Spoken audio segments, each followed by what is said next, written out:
วันนี้จะยักกี่ลำครับบรรยากาศครับร้อนอบอ้าวบรรยากาศเย็นสบายกินหอดโบกนึกเลยมัน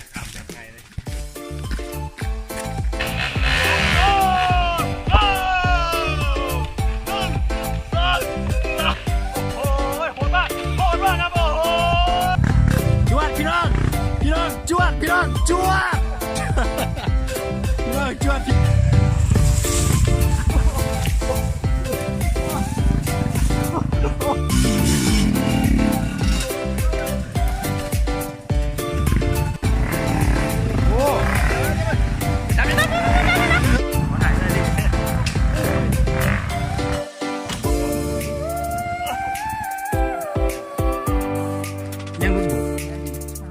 ไล่รุด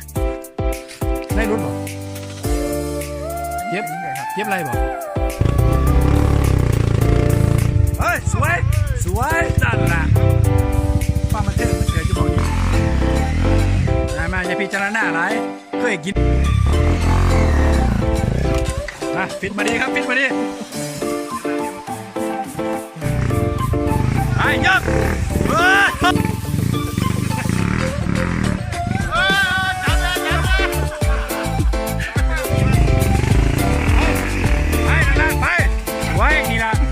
นี่เราต้องการแบบนี้เยี่ยม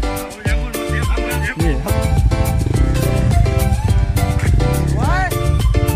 จวดละจวดครับจวดเอาไม่โอ้ยมันกินในทุกรอบเลยมันหลงเลยเกี่ยวเลยเจ้าที่หลงก่อนเนี่ย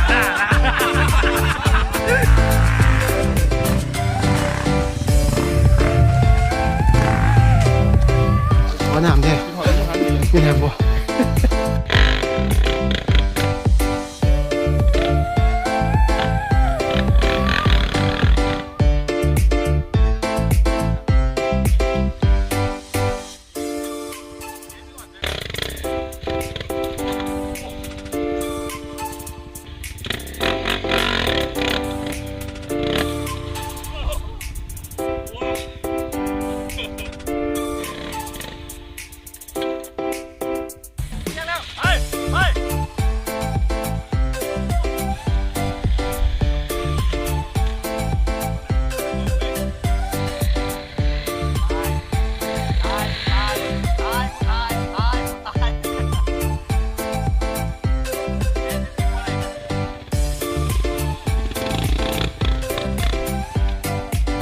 อะไร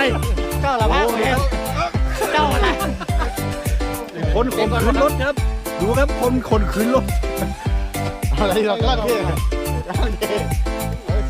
มีขวัญเป็นยังไงครับอันนี้เรื่องแรกนะครับเรื่องแรกอยากเจอเลยครับก็อยู่ดีครับเอาแบบต้อนรถมูนี้รถนะ